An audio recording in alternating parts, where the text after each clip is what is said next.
Oppenheimer et les scientifiques vont convaincre Groves qu'un essai de bombe au plutonium est indispensable non seulement pour s'assurer de sa réalité, pour savoir si ça marche, mais aussi pour vérifier son fonctionnement particulièrement complexe.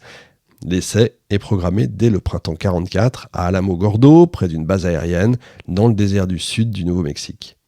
Dans ses mémoires, Groves rapporte que juste avant la conférence de Yalta, début février 1945, Roosevelt lui avait indiqué que la bombe atomique devait être prête à être lancée sur l'Allemagne, si la guerre durait.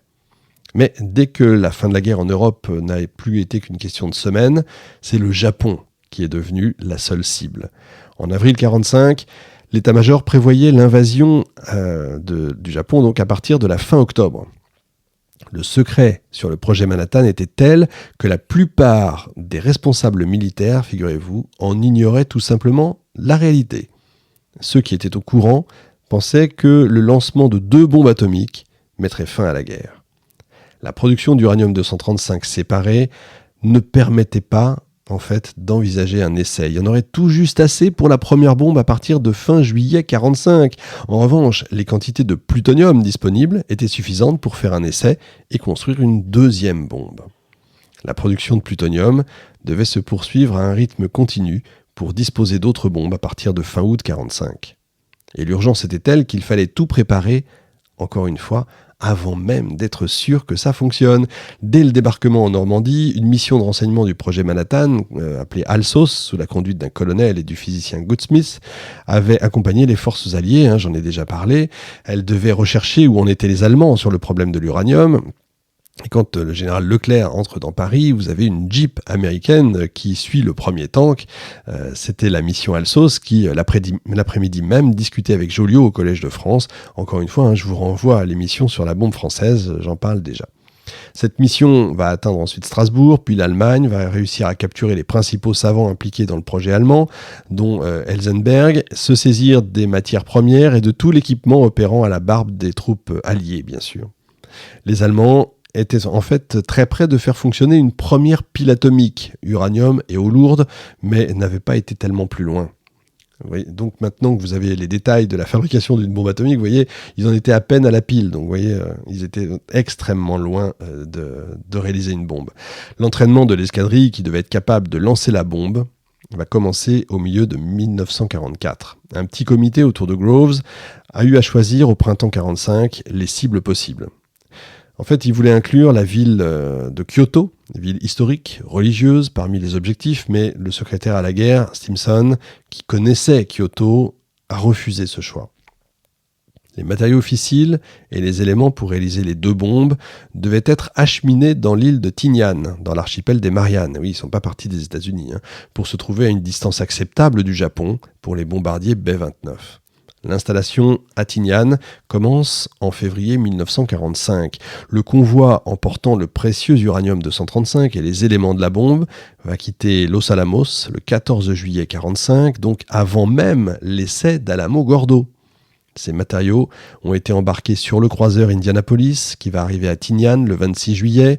Par la suite, le plutonium est transporté jusqu'à Tinian par avion. Le président Truman, qui a remplacé Roosevelt, qui est décédé en avril, fait reculer de quelques jours la conférence de Potsdam, où il doit rencontrer Churchill et Staline, de manière à connaître justement les résultats d'Alamogordo. Et l'essai a lieu à l'aube du 16 juillet 1945, avec la bombe nommée Trinity. Toute la nuit, on a monté la garde autour de l'engin qui a été placé au sommet d'une tour métallique. On voit bien ça dans le film. Des scientifiques ainsi que Groves, Bush et Conant se trouvent au poste d'observation. On est à 16 km. Le temps est déplorable, ce qui fait reculer l'heure de l'essai. On voulait qu'il ait lieu de nuit. 30 minutes avant l'heure, finalement fixée, les hommes vont quitter en jeep le point zéro pour se poster dans un abri avancé à 8 km.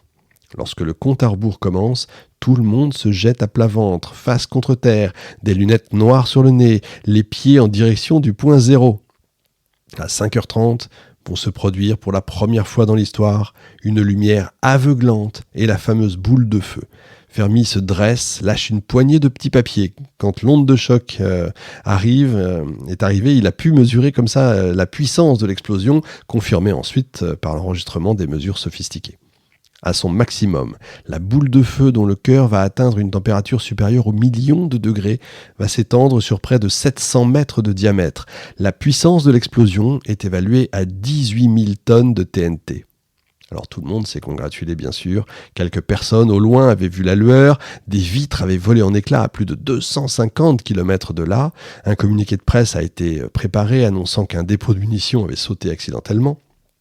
Le soir, à Los Alamos, raconte Richard Feynman, plus tard, quand il sera prix Nobel, voilà ce qu'il dit: nous avons dansé, chanté, je me revois encore en train de jouer de la batterie juchée à l'arrière d'une Jeep, seul Bob Wilson restait morne et silencieux dans son coin. Qu'est-ce qui ne va pas, lui ai-je demandé. C'est terrible ce qu'on a fait là, mais c'est pourtant vous qui nous y avez entraînés, certes, mais voilà, au début nous étions lancés dans l'entreprise pour de bonnes raisons, puis nous avons été pris par l'excitation des choses à faire et du travail à accomplir, et alors nous avons complètement cessé de réfléchir.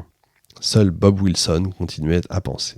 Et puis donc, 6 août 1945, peu après 8 heures du matin, la forteresse volante, Enola Gay, lance la première bombe atomique à uranium, donc j'insiste, sur la ville japonaise d'Hiroshima.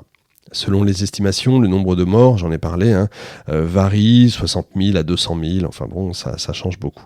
3 jours plus tard, le 9 août, la deuxième bombe au plutonium, celle-là, a été lancée sur la ville portuaire de Nagasaki, et elle va faire environ 60 000 victimes. Et donc le 10 août, l'empereur du Japon décide de capituler.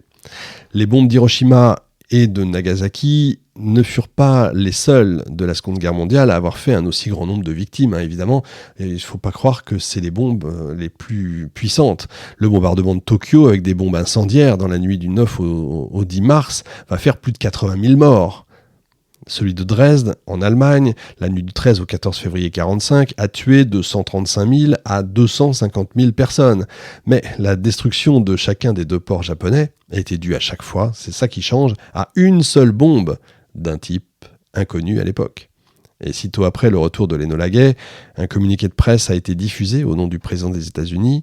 Depuis plusieurs mois déjà, les responsables du projet Manhattan s'étaient assurés du concours d'un journaliste spécialement choisi du New York Times, William Lawrence, qui, avec l'accord de son rédacteur en chef, mais dans le plus grand secret évidemment, s'était joint aux équipes de Los Alamos, avait assisté à l'essai d'Alamogordo, s'était rendu à Tinian, puis dans un avion d'observation au moment du lancement de la bombe sur Nagasaki. C'est lui qui a préparé les communiqués de presse et les reportages qui ont suivi. Dès avril 1944, il avait été demandé à un scientifique du projet Manhattan de préparer un rapport aussi complet que possible sur l'ensemble de l'entreprise. Ce rapport a été rendu public le 11 août à 9h du soir, heure de Washington. Par suite des dépenses considérables du projet, on avait pu tenir le Congrès des États-Unis dans l'ignorance complète, bien sûr. En février 1944, Stimson, Marshall et Bush avaient donc informé globalement et sous le sceau du secret le président de la Chambre des représentants, les leaders de la majorité et de l'opposition, ainsi que, peu après, les personnalités correspondantes du Sénat. Dans les années qui ont suivi, on a beaucoup discuté, notamment aux États-Unis, des considérations qui avaient joué le rôle le plus important dans la décision du président Truman de lancer les 2 bombes atomiques. Le souci de terminer la guerre en épargnant le maximum de vies de soldats américains, la volonté de montrer la puissance des États-Unis en prévision des confrontations à venir de l'après-guerre. Sans doute aussi la nécessité d'employer avant la fin de la guerre une arme nouvelle qui avait coûté tant d'efforts et mobilisé tant de moyens. Pour terminer et se donner une petite idée des avancées dans le domaine, on estime que la bombe d'Hiroshima avait une puissance située entre 12 000 et 18 000 tonnes, et celle de Nagasaki entre 18 000 et 23 000 tonnes de TNT. À titre de comparaison, la plus grosse bombe nucléaire jamais fabriquée, la Tsar Bomba, testée par les Russes en 1961, avait une puissance de 57 millions de tonnes. Ça représente environ 4000 fois la bombe d'Hiroshima et son nuage a atteint 100 km de diamètre. Pour les bibliographies, très compliqué. Un livre anglais, Manhattan Project, The Story of the Century, que je vous conseille. J'ai mis du temps, c'est pour ça que j'ai commencé par la bombe française, j'ai mis du temps à le lire puisque c'est en anglais. Et puis Hiroshima, l'histoire de la première bombe atomique chez Gallimard Jeunesse, qui m'a permis de bien recoller les bons morceaux. Mais dans le premier, vous avez tous les détails techniques et technologiques qui m'ont permis justement d'écrire cette émission. On se retrouve la semaine prochaine. Salut. Timeline, 5000 ans d'histoire, Richard Fremder.